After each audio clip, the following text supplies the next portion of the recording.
and Dave are on the lam, not a scam. Grab your cam, could be in a traffic jam or maybe in Siam. Bill and Dave are hiding out, what's their route? Won't give out, searching Brussels for a sprout. They rarely mill a boat. Bill and Dave are on the lam, on a tram in Rotterdam. Don't you forward them, you spam, they're clearly on the lam. Hey, hey. It's on the lam. On the ram. And here we are at another undisclosed location, Daver. I hear music that you've... Well, I'm very excited. What we're listening to is the new Riverside album. We're down by the Riverside then. Yeah. They're a Polish band. Oh. Polska! The gimmicks run deep with me, Bill. You're just into the whole Polish heritage at the Yes, moment. I am. Speaking of which, in about 2 weeks, I'll be recording Polish saxophonist Nikolai Trashka. Ah, is he the guy that saved your life? No, that's Peter Bronsman. He's a German. Oh, okay. I thought it was a Polish guy that saved your life. We recounted that on an earlier Yeah, I think I podcast. covered that one. Yeah. So go back into the archives if you have them, listener, and listen to that one again. This Polish, is he a solo artist? Does he record with a group? He's a jazz musician, so he plays with within a lot of different contexts. And how did you make his acquaintance? It was 2 years ago. Ken Vandermark has a big band ensemble called the Resonance Ensemble. They 3 years ago only performed in Poland, where Ken brought some Chicago musicians, and New York musicians out to Poland. Well, it's Poland, Ukraine, and Sweden.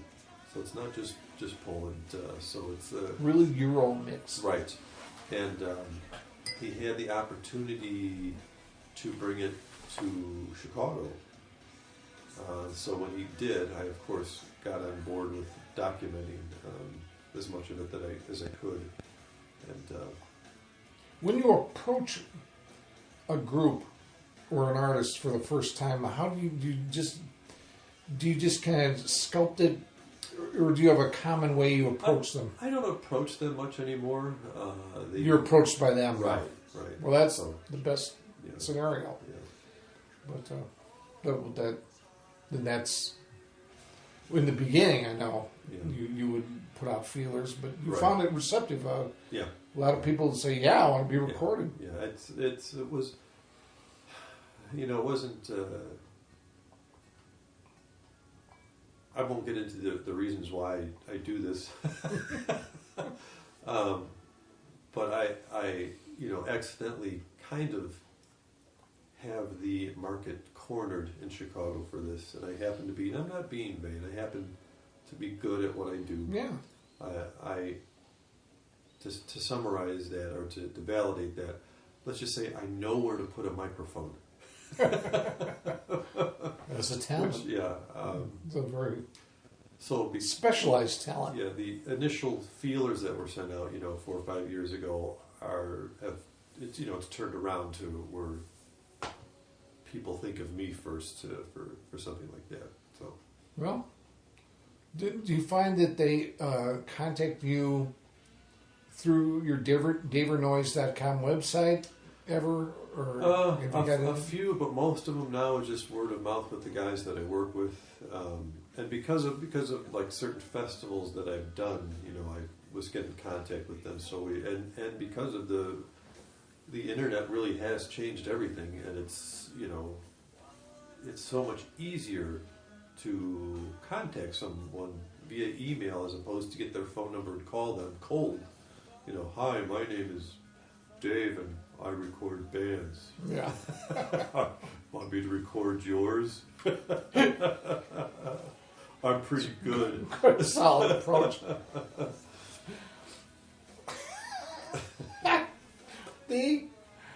Well, so they just come up to you in person then? Now. Yeah, or email. Like I just, there's two. Well, the Nikolai, we had talked last year. We're probably going to be collaborating on some of the recordings that I've done of him, and he's going to put out at least one, maybe two CDs of my recordings, and then I probably mentioned Dave Rempus, who's a reed player who lives in Chicago now. One of his many bands is the Rempus Percussion Quartet, which is himself on reeds, a Norwegian bass player, Ingebrigt Hacker-Flatten, on upright bass, and then two Chicago drummers, Tim Daisy and Frank Rosalie. But Dave is going to release a 2 CD set, one of which will be my recordings, and this is the first time I've done this, and it was thrilling to do this. A concert was recorded in Antwerp, and again, through the wonders of the internet, I was able to get those files through the internet. Yeah. And I mixed it here. Amazing. In Illinois. So that's all going to be coming. Incredibly. By the time you hear this podcast, this 2-disc set will be available. It's the Rempus Percussion Quartet 2 CD set. I'm not sure what the name of it's going to be yet, but. Now you just had the DKV box set, and that was the one that was nominated for a Grammy. No, that's the one. That's what's the word? An Anthony idea. Oh, okay. Oh, so you haven't had a nomination yet? No. But you're on the committee, right? I'm on the committee, yes. Yes. Now you got to vote for the Grammys. I got to vote, and I didn't even hear who won. Now we're I was going to ask you if you watched the Grammys. No, because I was working. I was recording. Because at this recording, the Grammys had just happened. Right. And they have a viewing of it in Chicago. There's the Chicago chapter, which I was invited to, but because I mean, it's great that I was working. Better that you were working. Yeah. Well, you can look it up on the internet. Right. See if you're, and you mostly got to vote in technical areas, right? Mostly, yeah. Did you ever get to vote for any artists at all? Or? Yeah. I'm allowed to vote in all the album of the year, song of the year. How did the voting? Was the voting all over the internet, or did you get like a physical ballot? You had a physical ballot, and then you had to log onto the internet. And the first round was mind-boggling. I mean, like song of the year and pop artists, that type of thing. I mean, there were hundreds of artists in the categories. And did you get to vote for all those? Yeah. Wow. I mean, for the preliminary. Yeah, that's the word, preliminaries, and to whittle that down is exhausting. What part of the calendar did you learn that you were going to be eligible to vote in the Grammys? Was it last summer? It was probably last summer. Yeah. Well, it's really exciting. I did not watch the Grammys either. I rarely do. I had them on a couple of years ago. This time I deleted the comment because I thought that I just got tired of looking at it. But I got a lot of appreciative responses from it. But I was learning things about the Grammys only from what I was reading in my Facebook feed. And I said, there's three. I said, well, what I've learned from the Grammys, not having watched them, but just from my Facebook feed. One, Kanye won 3 Grammys without being there. 2, ninjas are leaping out from underneath Carrie Underwood's dress. And 3, Jack White is yummers. Those are 3 things that I read in my Facebook feed from different people. So that must have been this morning. It was last night. Oh, last night people were... While they're going on.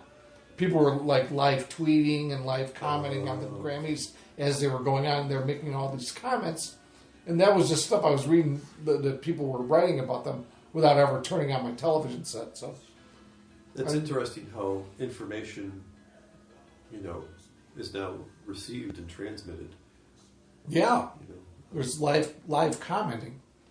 That's become a big thing with comedians, and I know Dan does some of this too. Is where on Twitter they have whole followers that just wait for their comments about different shows they're on. Like, I even did it for a while I never even talked to you about this. Last year during the Oscars, I started live tweeting on our Twitter account about the Oscars, and then we only had like about 85 followers at that time, and I thought, I'm just doing this for 85 people.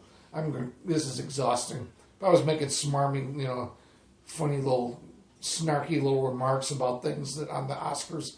And I said, I don't feel like watching anymore, so I'm going to quit doing it. And one person, Nikki Shell, Sippy, his wife, hi, Nikki, hi, Sippy. She wrote like, oh, you're quitting? Or something like that. I said, I'll do it next year. So I might do it. So maybe you can get on there too if you feel like it. But that is a whole phenomenon now because of what people can do over the internet.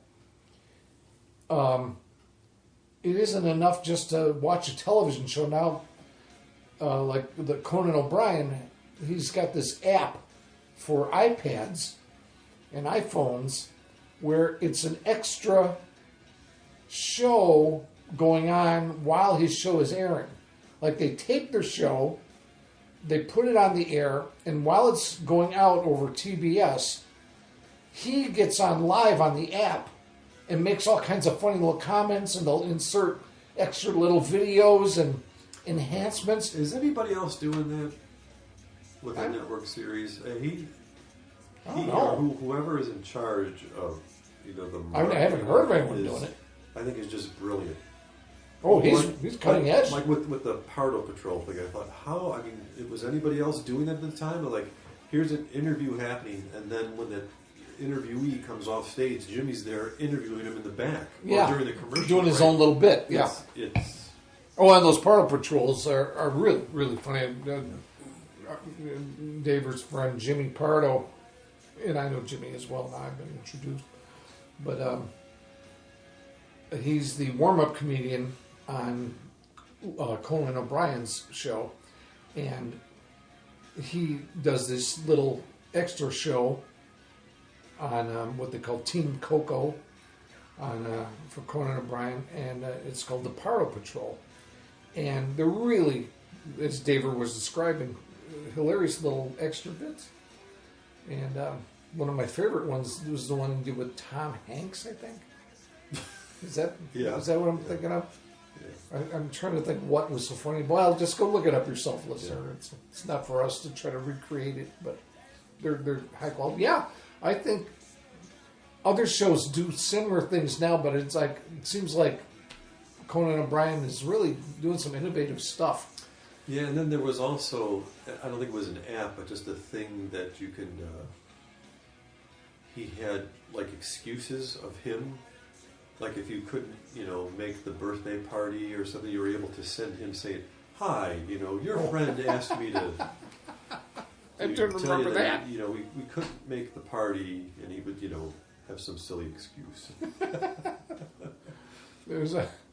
I know they also have they got their own. There's a XXX, like there's been .org and .com, .org, and .net. But then recently, for all adult things, they've started a new, an extension, whatever they call it, .XXX. So Conan O'Brien bought Team Coco .XXX, and they wanted to fill it with content, so they'll show the bits that they put on there once in a while, and they'll do one man, two soups. And they have a video of Andy Richter eating two bean soup. And tomato soup, and little things like that. Right? It sounds like it's going to be dirty, but it's just silly.